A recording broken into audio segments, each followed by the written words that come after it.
To deny our own impulses is to deny the very thing that makes us human. That line comes from Mouse, moments before he reveals he built a woman out of code specifically to be desired. The woman in red dress exposes the single deadliest exploit in the entire Matrix. Every faction in this franchise runs the exact same weapon. Desire, compiled as executable code, aimed at whoever is weak enough to want something more than they want to survive. The transcripts prove it, film by film, and Animatrix canon confirms it happens. This video pulls every receipt straight from the trilogy and the Animatrix, and by the end, the Cypher betrayal stops looking like one bitter man's choice and starts looking like a training scenario the Resistance already knew how to run and still lost. What was Neo actually being tested for? Morpheus runs Neo through a training simulation disguised as an ordinary city street. Business people, carpenters, lawyers, every mind still plugged into the system, walking past like nothing is wrong, because to the Resistance, every one of those minds is technically the enemy until it's freed. Then a woman in a red dress walks past. Neo looks. Morpheus stops the program cold. Were you listening to me, Neo? Or were you looking at the woman in the red dress? That's not a joke about a distracted rookie. That's a diagnostic, run under laboratory conditions, on a recruit who doesn't even know he's being tested yet. Morpheus builds an entire simulation around a single dress color for one purpose, to catch the exact moment Neo's attention slips away from the threat map. And the second his focus breaks, Agent Smith materializes directly behind him, close enough to end the exercise permanently if this had been real. Morpheus has already told Neo what an agent is capable of, punching through concrete, absorbing entire clips of gunfire without flinching. So the stakes of that lapse are never abstract. The lesson lands immediately, and Morpheus makes sure Neo can't misread it. It's another training program designed to teach you one thing.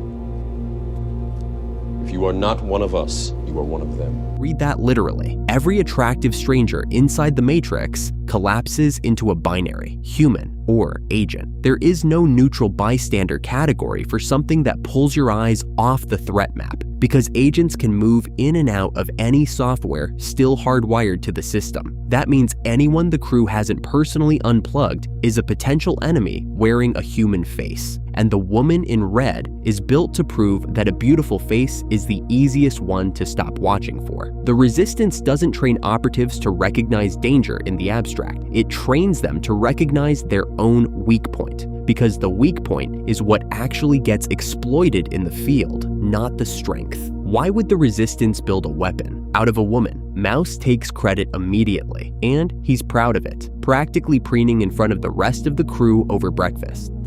The woman in the red dress.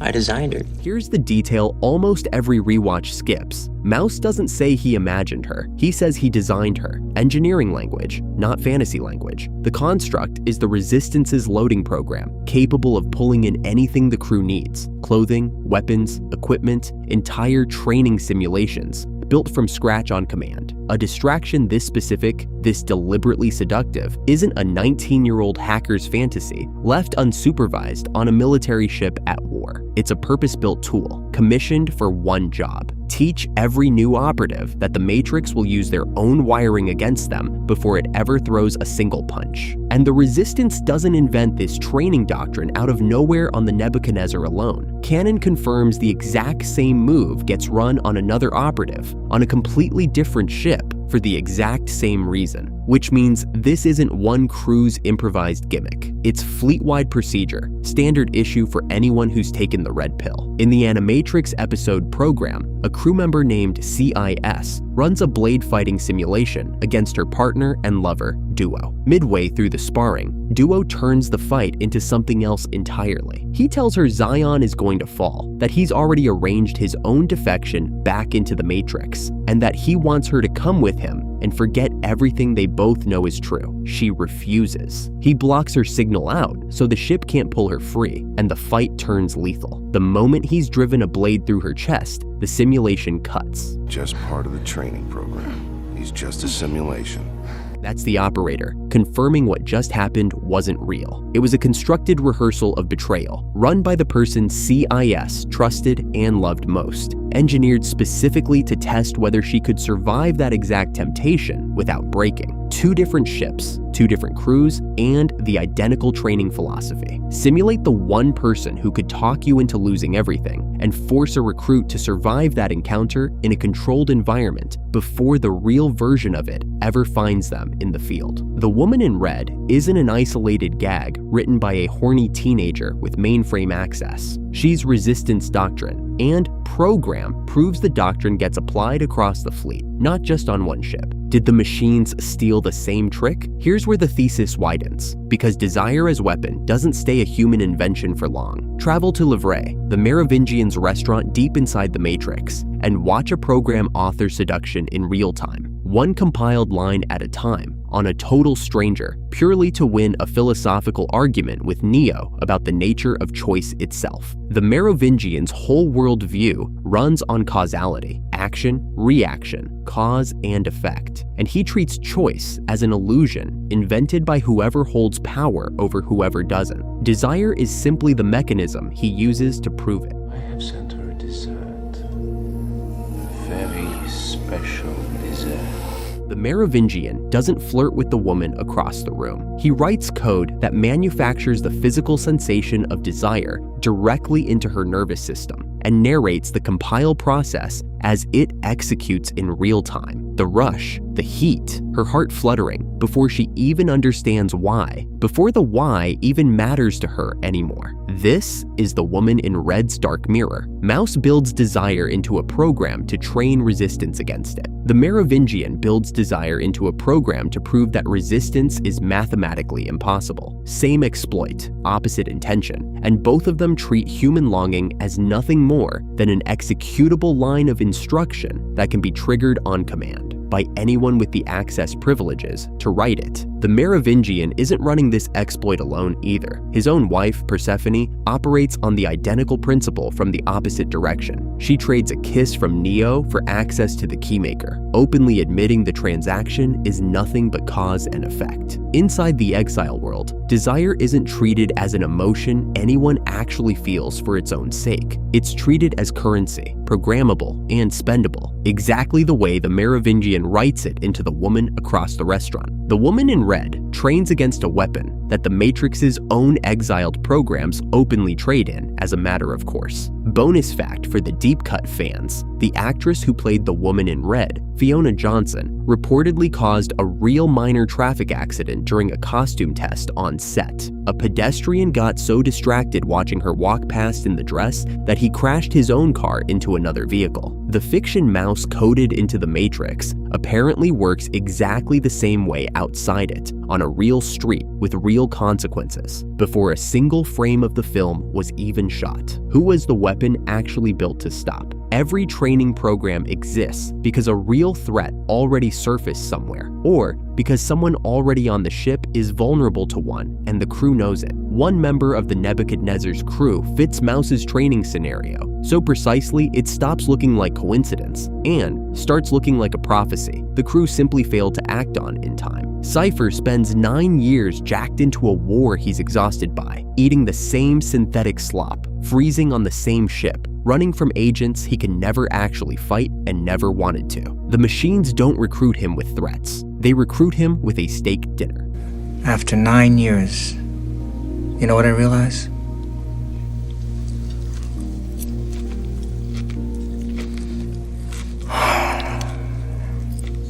Ignorance is bliss. That's the entire Woman in Red lesson, failed in real time, in front of the very agent it was designed to prepare him for. Cypher knows the stake is fabricated data hitting his brain through a jack. He chooses the fabrication anyway, because the fabrication feels better than 9 more years of cold ships and recycled protein and a war he never actually volunteered to keep fighting. Notice what he asks Agent Smith for in return. Not just comfort, but memory loss, wealth, and a new identity as someone important. He wants to be reinserted as an actor. He doesn't just want out of the war. He wants a completely different desire installed in place of the one that's been eating him alive for 9 years. Mouse's training program exists to catch exactly this failure mode before it turns fatal. On Cypher, it simply never took, or he was never run through it hard enough for it to matter by the time the offer arrived. Canon confirms this isn't a one-off character flaw unique to one bitter operative on one ship.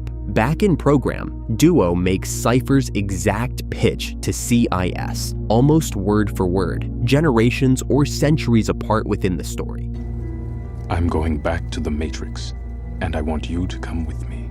9 years of war, traded for comfort and a full stomach, and the simple mercy of forgetting everything. 2 different ships, 2 operatives who reach the identical breaking point through the identical exhaustion. The Matrix doesn't need new tactics to break its enemies. It runs the same seduction script on every generation of the resistance it encounters. And the training programs exist because the machines already know from experience that the pitch works often enough to be worth repeating indefinitely, ship after ship. How did Cypher meet an agent without anyone noticing? Every crew member takes solo shifts monitoring the Matrix, watching the monitors alone while everyone else sleeps or works elsewhere on the ship. That single operational detail is the entire alibi hiding in plain sight. Listen closely to the film's opening call between Trinity and Cypher before the audience has any idea what it's actually establishing. You weren't supposed to relieve me. I know, but I felt like taking a shift.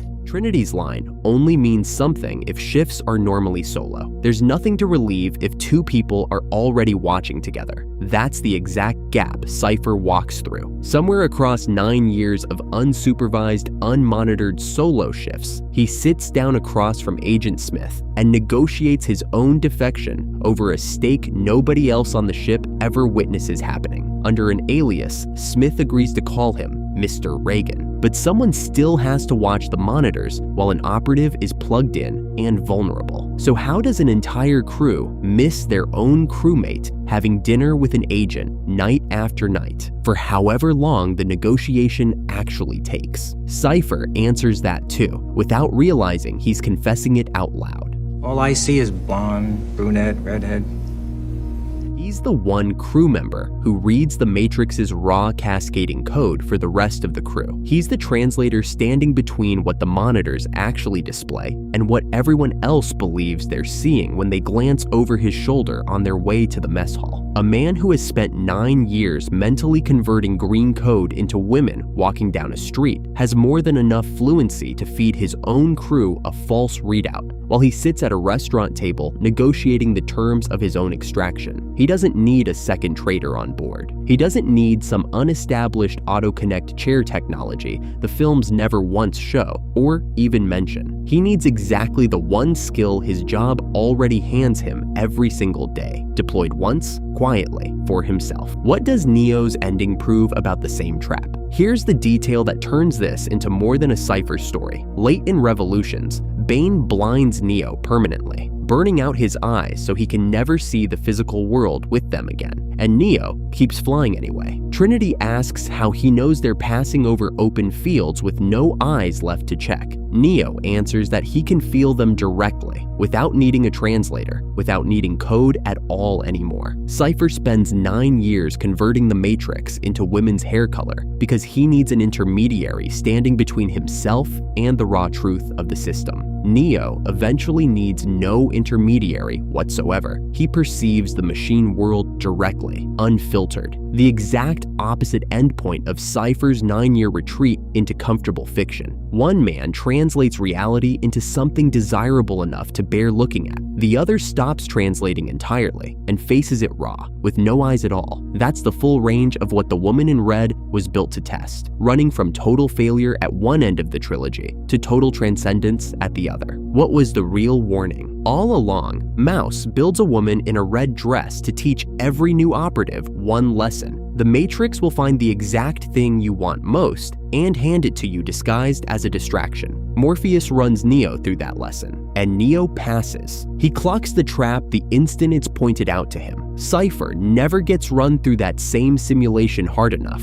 or gets run through it and fails anyway. And 9 years later, the machines find his exact want and hand it to him, disguised as a steak dinner instead of a dress. The dessert program at Livray proves the machines run the identical exploit on total strangers for sport, with no stakes at all beyond winning an argument. program proves the Resistance trains against this exact betrayal fleet-wide on more than one ship, because Command already knows from bitter experience exactly how often the pitch lands. The deadliest code in the first Matrix film was never written by an agent. It was written by the smallest, friendliest member of the crew, and the man it was built to warn spent 9 years translating the Matrix into women's hair color, never once recognizing the trap Mouse had already built for people exactly like him.